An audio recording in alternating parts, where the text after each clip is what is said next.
Hi everyone, my name is Seema. स्वागत है आप सभी का केमिस्ट्री कक्षा में। सो अभी आप सभी लोगों को पता चल गया होगा कि जो जीआईसी का आपका एग्ज़ाम है वो 13 मार्च को आपका एग्ज़ाम होने वाला है। सो जिन लोगों की प्रिपरेशन अच्छे से नहीं हो पाई थी ड्यू टू कोविड और ड्यू टू जो रिज़ल्ट था प्री का वो काफ़ी लेट आया था, टाइम से रिलीज़ नहीं हो पाया था, तो इस वजह से भी काफ़ी प्रॉब्लम्स थी। तो आपका अगर प्रिपरेशन अच्छे से नहीं हुई थी तो आपके पास एक और चांस है, आप अपनी प्रिपरेशन को और इन्हेंस कर सकते हो, बूस्ट कर सकते हो।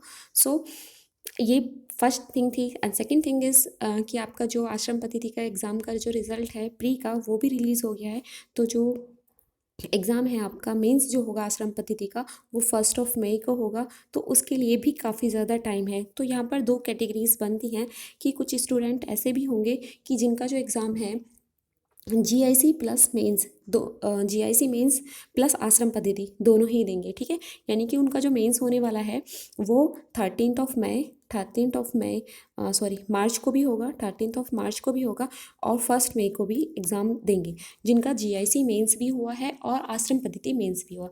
इसमें से कुछ स्टूडेंट ऐसे होंगे जिनका जो एग्ज़ाम है जीआईसी देंगे, तो उनके लिए तो जीआईसी ही सब कुछ है, ठीक है। तो उनको तो जीआईसी पे ही फुल टू फोकस कर देना चाहिए। और जिनका जो है जीआईसी नहीं हुआ हो, किसी कारण नहीं हो पाया हो और आश्रम पद्धति का हो गया, तो उनके लिए तो काफ़ी अच्छा है। आप अभी से स्टार्ट कीजिए अपनी प्रिपरेशन।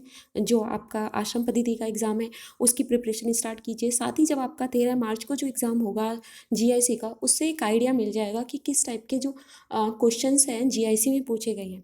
देखिए, एक चीज़ आपने ये भी देखी होगी कि जब आपका जीआईसी का प्री हुआ था तो जीआईसी का जो प्री में जो क्वेश्चंस पूछे गए थे, जो पैटर्न था सेम पैटर्न पे ही आपका जो आश्रम पद्धति का प्री हुआ वही पूछा गया। और कुछ क्वेश्चंस डायरेक्ट आपके पूछे गए थे विदाउट चेंजिंग ऑप्शन, ऑप्शन भी चेंज नहीं किए गए थे और डायरेक्ट क्वेश्चंस पूछे गए थे आपके जीआईसी में।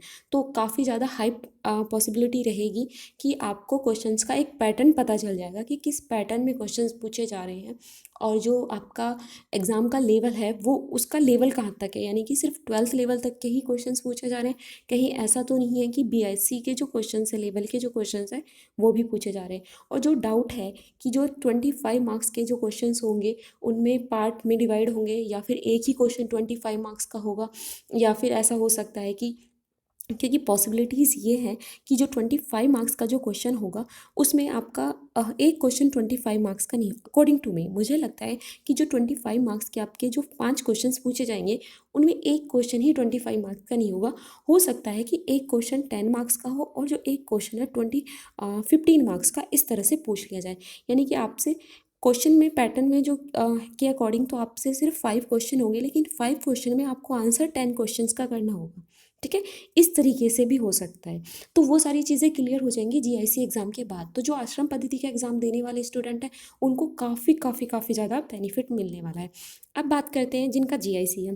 तो जीआईसी जो इनको देना है तो उनकी फर्स्ट जो प्रायोरिटी है या फर्स्ट जो चीज़ है वो ये है कि जीआईसी एग्ज़ाम को आपको क्वालिफाई करना है और जीआईसी की प्रिपरेशन आपको आँख बंद के कर लीजिए। या फिर जीआईसी और आश्रम पद्धति दोनों देना है तब भी आप जीआईसी के लिए 100% दीजिए। बिल्कुल भी माइंड में आश्रम पद्धति आपके माइंड में बिल्कुल नहीं आना चाहिए। यानी कि जो जीआईसी प्लस आश्रम पद्धति है उनके लिए तो सबसे पहले जीआईसी होना चाहिए। जीआईसी के लिए अपना 100% दीजिए, देन उसके बाद ही आपको सोचना है आश्रम पद्धति के बारे में। लेकिन जिनको सिर्फ आश्रम पद्धति देना है, जीआईसी नहीं देना है, तो उनके लिए तो और भी ज़्यादा अच्छा है कि आप सबसे पहले प्रिपेयर करना स्टार्ट कर दीजिए और जैसे ही जीआईसी का एग्ज़ाम हो उसके बाद आपको आइडिया मिल जाएगा। उस आइडिया के साथ आप अपनी प्रिपरेशन को और अच्छा कर सकते हो, ठीक है।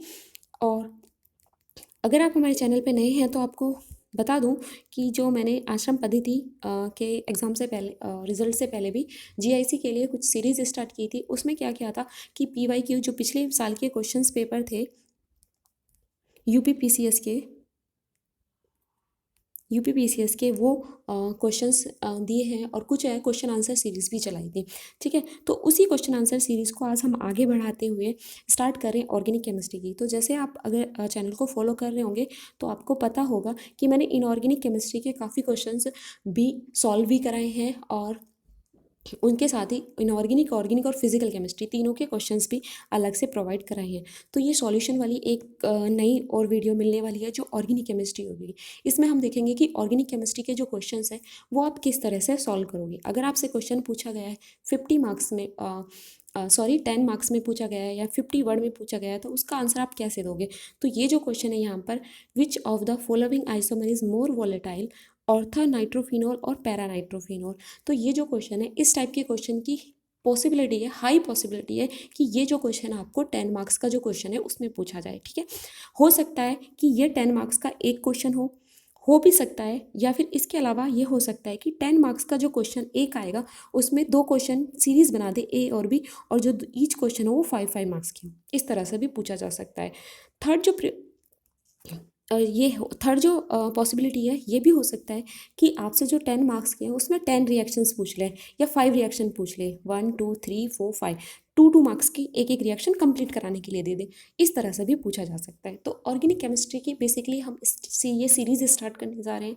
इसमें आपको जिस टाइप की पॉसिबिलिटी है क्वेश्चंस पूछने की, उस टाइप के क्वेश्चंस आपको मिल जाएंगे। ठीक है, तो ये एक जो आज की जो सीरीज़ है, इसमें हम बात करेंगे एक क्वेश्चन की, ऑर्गेनिक की।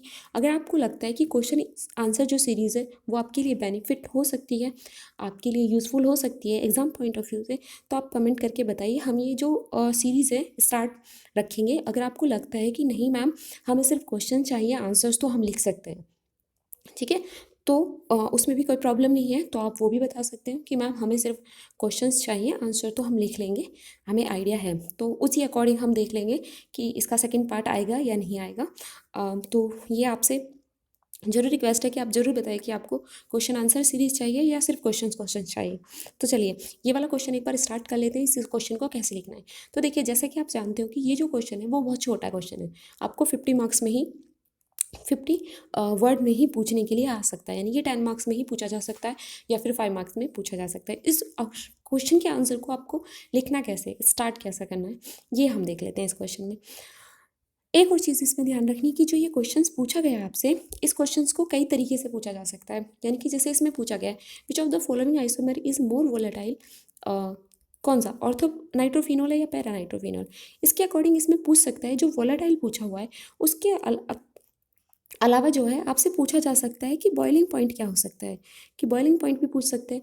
इसमें ये भी पूछ सकता है, which of the following isomer is which of the following isomer have more boiling point, orthonitrophenol और पैरानाइट्रोफिनोल। इस तरह से पूछ सकते हैं। या फिर ये भी पूछ सकते हैं कि ऑर्थोनाइट्रोफिनोल जो है is more volatile than paranitrophenol, why, explain कीजिए। इस तरह से क्वेश्चन पूछा जा सकता है। क्वेश्चन इस तरह से ये भी पूछा जा सकता है कि orthonitrophenol have less boiling point than paranitrophenol, Y.